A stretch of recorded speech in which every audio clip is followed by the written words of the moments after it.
안녕하세요. 우유나무입니다. 여러분들 혹시 POE를 즐기시다가 갑자기 캐릭터가 멈춰서 당황한 적 있지 않으신가요? 아니면 적의 공격을 피해 빠져나왔는데 갑자기 캐릭터가 죽은 적이 있진 않으신가요? 오늘은 이 사건들의 원흉들인 상태 이상에 대해 알아보도록 하겠습니다.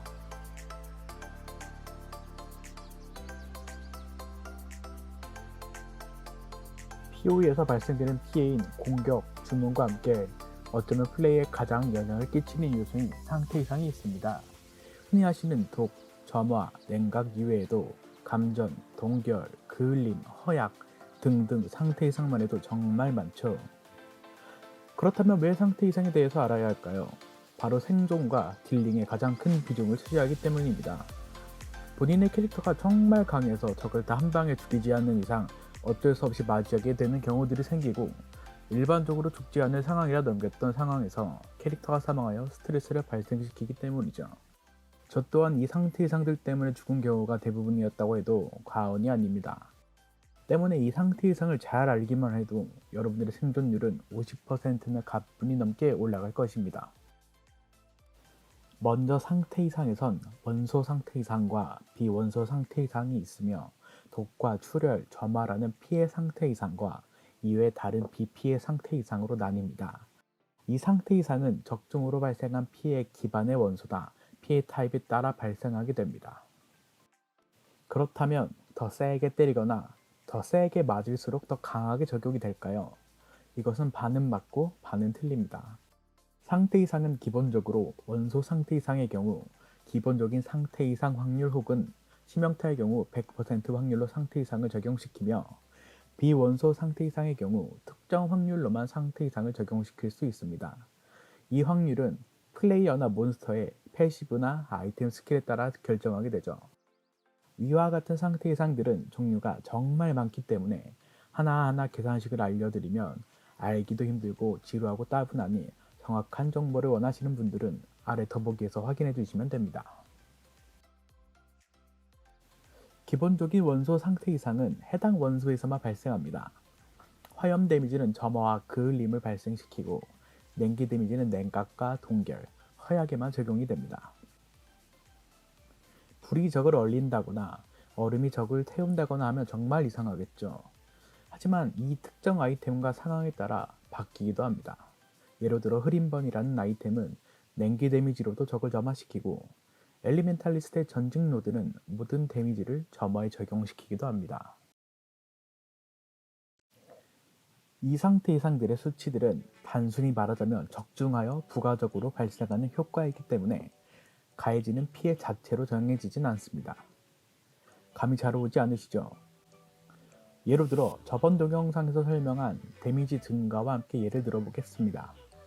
주문 피해를 가진 화염구의 경우 25%의 점화 확률을 가지고 있고, 간단하게 100의 데미지를 가지고 있다고 가정해 봅시다.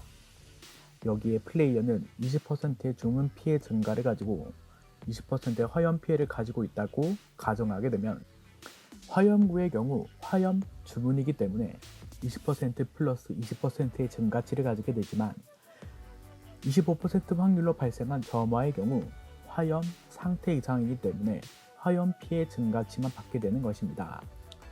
이렇듯 점화는 화염 상태 이상 피해이기 때문에 명중실 같은 옵션들이나 원소 저항 같은 옵션들의 영향을 받지 못하죠. 이처럼 설명해드린 주문, 화염, 상태 이상 같은 지칭을 태그라고 부르기도 합니다. 이 예로 감이 좀 오시나요? 그렇다면 이러한 상태 이상들을 어떻게 대응하거나 이용해야 할까요? 특정 직업의 전직 노드들은 상태 이상에 대한 면역을 가져다 주거나, 특정한 패시브 노드들은 이런 상태 이상에 대한 대응을 가져다 주기도 합니다. 하지만 본인의 캐릭터가 이러한 노드들을 가지지 못하거나 이러한 패시브 노드들을 확보하기 어렵다면 보통 물약이라 부르는 플라스크의 옵션들이나 판테온, 스킬들을 통해 얻을 수 있습니다. 다만 제한적인 숫자와 상황에서만 확보가 가능하기 때문에 캐릭터의 특성을 잘 파악하여 필요한 옵션만 챙기고 나머지는 과감하게 포기하거나 대처하는 것이 중요합니다. 반대로 각 캐릭터들의 장점을 살려 상태 이상들을 이용한다면 강력한 기제로도 활용할 수 있습니다. 예를 들어 냉기 피해가 대부분인 빌드라면 적들을 얼려 안전을 확보하고, 반대로 번개 피해가 주 빌드라면 적에게 감전을 최대화해 데미지를 늘릴 수도 있습니다. 이처럼 패스 오브 엑셀에서 다양한 상태 이상들을 잘 알고 있다면 좀 더 손쉬운 플레이가 가능하니 제 간략한 설명을 통해 알고 계시면 큰 도움이 될 것입니다. 피해 상태 이상의 경우 출혈과 점화, 독이 있습니다.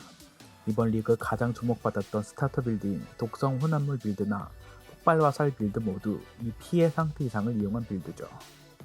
직접적인 피해를 발생시키는 공격과 주문과는 별개로 이루어진 메커니즘이기 때문에 이번 리그 처음 스타터로 이 빌드를 선택하신 분들이 이 상태 이상들을 알고 계신다면 다음 빌드 혹은 다음 리그에서 좀 더 강력하고 탄탄한 빌드를 가지실 수 있을 것입니다. 이 피해 상태 이상은 일반적으로 발생한 경우 각자 위와 같은 비율로 데미지가 결정되며, 치명타로 발생한 경우 여기에 0.5배가 추가된 배율을 가지게 됩니다. 만약 여러분들이 방어를 위해 이 상태 이상에 대해 대응하게 되신다면 출혈은 움직이면 피해를 더 받고, 점화는 다른 게임에서처럼 도트 데미지이고, 독은 맞으면 맞을수록 쌓여서 데미지가 들어온다고 생각하시면 됩니다. 여기서 출혈은 물리 피해이나 물리 피해 감소 수치에 영향을 받지 않고, 점화는 화염 저항에 대해 영향을 받으며 독은 카오스 저항에 대해 영향을 받게 됩니다.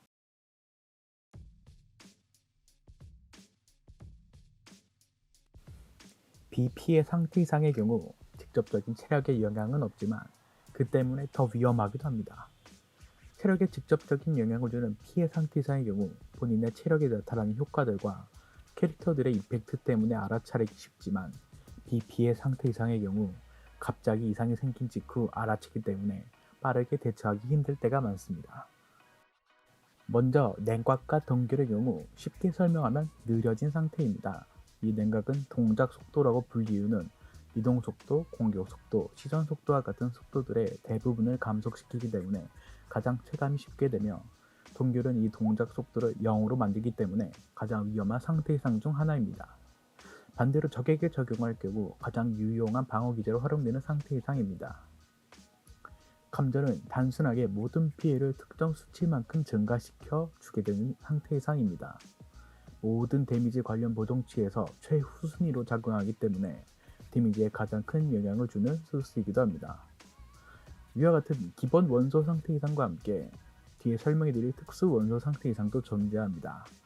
이 특수 상태 이상은 특별한 몬스터나 특수한 아이템에 의해서만 발생하게 됩니다. 허약은 피격 시 기본 치명타 확률을 올려줍니다. 여기서 기본 치명타 확률이란 치명타 확률 증가가 아닌 베이스 자체를 말합니다. 보통 이 치명타 확률은 무기의 기본 치명타 확률이나 스킬의 기본 치명타 확률에 추가시키는 개념으로 데미지 증폭에 가장 큰 기여를 하는 기제 중 하나이기 때문에 알아두시면 좋습니다. 그을림은 상대의 원소 저항을 낮추는 상태 이상입니다. 상대의 최대치가 아닌 현재 가진 저항치를 기준으로 하기 때문에 위와 같은 저항을 가지고 있는 상대에게 30%의 그을림을 발생할 경우 화염 저항은 최대치를 92% 초과했기 때문에 적중자가 가지는 화염치는 79%로 변함이 없지만, 번개 저항의 경우 78%에서 8%만 초과하였기 때문에 22% 감소한 57%의 번개 저항을 가지게 됩니다. 활력 감소는 직관적으로 적용된 상대가 발생하는 데미지를 특정 수치만큼 감소시킵니다. 감전의 반대가 적용됐다고 생각하시면 이해하시기 쉽습니다. 오늘은 패스 오브 엑자일의 주요 메커니즘 중 하나인 상태 이상에 대해 설명해 드렸습니다. 도움이 되셨나요? 다음 영상에선 여러분들이 더 재밌게 플레이하는 데 도움이 될 수 있도록 노력해 보겠습니다. 감사합니다.